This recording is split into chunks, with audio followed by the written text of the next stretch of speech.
Hey everyone, Sam here. Thanks for joining me. I hope you're having a beautiful day wherever you are in the world. In this video, I'm taking you on a little plein air painting adventure, and I'm painting a snow-capped volcano that's located in the middle of the North Island in New Zealand. And I'm going to show you the process, and I'll give you some tips on painting mountain landscapes on plein air. So without further ado, we'll get straight into the video, and I hope you enjoy it. I'm in the central plateau in the North Island of New Zealand, and the area is characterised by mountains and active volcanoes, so I came here to paint some mountain landscapes. And I'm painting this mountain here, Mount Ngauruhoe, which is an active volcano. I parked up my car in the small skiing village of Whakapapa, which has this epic old chateau that was built in 1929. This is an awesome location for plein air painting. Okay, so I'm at the base of Mount Ngauruhoe. There's the Chateau Tongariro behind me. I've got about an hour to paint because then I'm going to go up the mountain in a bit with my family and go on the gondola, so I've got to be quick here. I'm going to paint this mountain here. It's Mount Ngauruhoe, so yeah, I'm going to get to it. Well, there's the mountain, and there's my painting gear all set up, so I'm going to get to it. I'm painting on a 6" by 8" linen panel. I absolutely love painting on these, they're perfect for plein air painting, nice and robust. Now I'm using oil paints here, and I'm sketching out the composition using burnt sienna mixed with liquin. Liquin improves the flow of the paint and it speeds up the drying time, so perfect for plein air painting. Now I'll just quickly talk about the composition here. This volcano that I'm painting is your archetypical volcano shape, a triangle shape.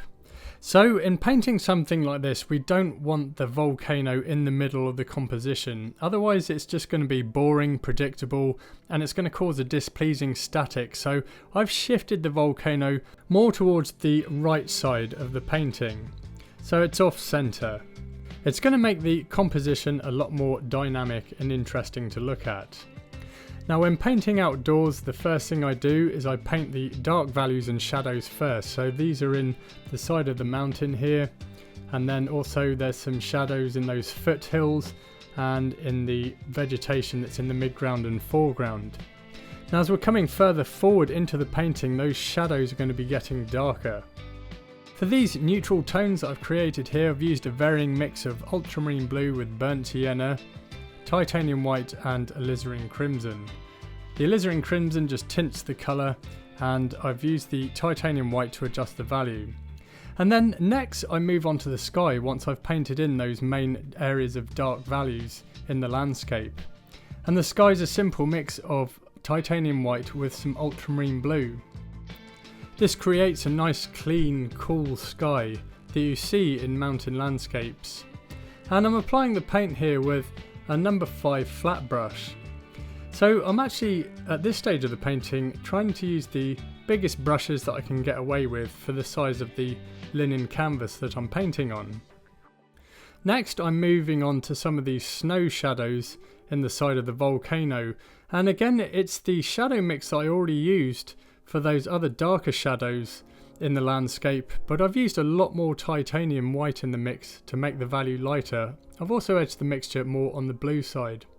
And now I'm moving forward in the painting that vegetation and grass in those foothills using a mix of yellow ochre, burnt sienna, ultramarine blue, titanium white and a little alizarin crimson. So we want a really low chroma colour here that's going to communicate some of that grassy vegetation that's in the foothills. When mixing the colours for this part of the landscape, I'm using more of my earth colours such as burnt sienna and yellow ochre. We really don't want to be using high chroma colours here at all. They look quite muted in the landscape, but I really like these nice organic colours that you can create with this simple colour mix. It's also very easy to adjust the mixtures to create a variety of hues that you'd find in a mountain landscape. Now the next thing to do here was to start painting the snow, and what I did was I mixed in titanium white and a little burnt sienna for the highlight areas of the snow in the mountain, but I want to keep the value of the snow a little darker, because at the end of the painting I'm going to layer on some much thicker paint for the snow, and it's going to be my lightest value. So I always save my lightest values until the very end of the painting. Also, because I've been using liquid in the mix, it will have dried it maybe just a little bit, enough that it's forming a tack that I can layer on some more paint.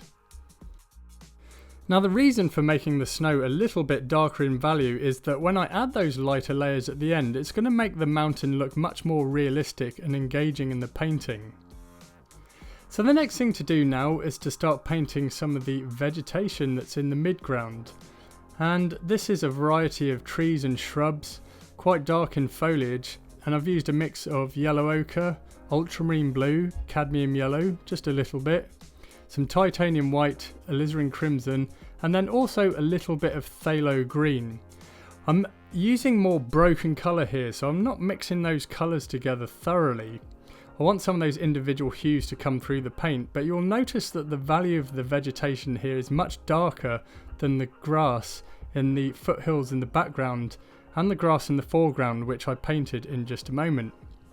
Now, when it comes to painting these small trees and bushes in the foreground, I'm using a more saturated green here, so working off the existing mix and then adding some more cadmium yellow, a little bit of cadmium red for some more olive tones, and some more ultramarine blue. Trees and shrubs are some of the more darker values to be found in the landscape, often some of the darkest. And that's often because of the dark nature of the foliage, especially here in New Zealand, but also there's occlusion shadows present as well. Next, I'm moving on to the grass in the foreground, and it's a straw colour, especially as it's winter and it's a harsh mountain environment. So I'm keeping the colour mixture simple, using yellow ochre, titanium white, burnt sienna, and I could even, if I wanted to, mix in a little bit of alizarin crimson and some ultramarine blue. That will help to take out some of the saturation of the colour. Now, as well as some of this straw coloured grass, I've used some of that green mix that I've used in the vegetation just to mix in with the grass as well, to make it look more organic and natural. Now, the next thing I wanted to do here is get the rest of the canvas covered, and there's some vegetation that's in the midground that's a kind of rusty crimson colour that you find in mountain landscapes. The kind of vegetation that grows in really harsh environments.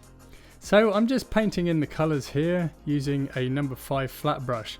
Now, once the canvas was covered, then I went back across the whole painting, first of all to restate the dark values, which is what I'm doing here in the side of the volcano.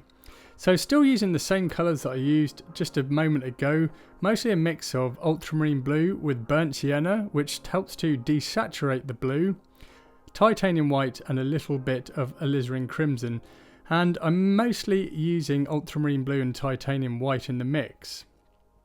I'm also changing up some of my brushes here and using some synthetic flat brushes. These are number 3 synthetic flat brushes, perfect for a more chiseled mark and really good for painting some of the detail on the mountain. Now, I'm not going overboard with the detail here. It is a plein air painting, and when I paint on plein air, I like to paint quickly, and I like to create a nice loose gestural painting that's got lots of vibrancy and life within it. That's the beauty of painting outdoors, because you're trying to sort of capture that moment in time. Now, the other thing I was doing here was adding more colour to the vegetation and then restating the dark values there also. So painting in some shadows in the trees and bushes here, that's going to help to communicate the 3-dimensional form of them. And for this, I used a mix of ultramarine blue with a little bit of yellow ochre. You could even mix in a small amount of phthalo green as well, but not too much of this colour as it's very strong. But we want a nice dark value here with a green undertone to it. I absolutely love plein air painting, and the other thing I like to do is to teach my painting techniques as well. So if you'd like to learn more about painting landscapes and other aspects of painting in oils, also gouache painting, then you should definitely subscribe to my channel, but also come and join me at my online art school. This is an excellent resource full of painting tutorials, lesson notes, reference photos, everything you need to get started with painting if you're completely new, but also for experienced painters and anyone that wants to be inspired by my painting style. We also have a vibrant community as well. We've got some great discussions going, and we're also sharing our artwork, so come and join in the discussion. The other thing is, as well, as I'm hosting Zoom calls and we're going to be doing some painting critiques. So I hope you'll come and join me at my online art school. I've put a link in the description box below and I hope to see you there. Anyway, back to the painting, and I'm now adding my lightest values in the snow on the volcano here, and you can see how much lighter in value it is compared with that previous layer. So that's really going to make the mountain look much more realistic. Now I've used really thick paint here, and I was also reloading my brush frequently. I applied the paint with a number 3 synthetic flat brush. And now I'm just going back across the mountain, just restating some more of those snow shadows, and then also adding some more details to the foothills as well. The next thing to do here was to add some more shadows into the foothills. Again, that's just adding more to the realism of the scene. This is a mix of ultramarine blue, burnt sienna, a little titanium white and a little alizarin crimson. And then lastly, I finish up the painting just by adding some more lighter layers of paint to the foliage here. So that's again adding to more of the 3-dimensional effect of the trees and bushes. And it was around this point that I decided that the painting was complete. Now this was just a quick plein air painting, but these are perfect for just capturing the atmosphere and the colours and values in the landscape that you're painting. And they make great little studies that you can use as reference if you wanted to do a larger painting. It's all about information gathering as well, but just capturing the atmosphere of the place that you've been. I also think that plein air paintings are better than photos because you really look at the landscape and you're capturing the atmosphere on canvas. Now I ended the day here by going up the mountain, Mount Ngauruhoe, on the gondola with my partner Sinead and my 2 children, Theodore and Hazel. My son Theodore especially enjoyed it as he had never seen snow before and really wanted to see it. So it was an excellent end to the day. I hope you enjoyed this video and it inspires you to do some plein air painting. Thanks for watching, and I'll see you in the next video.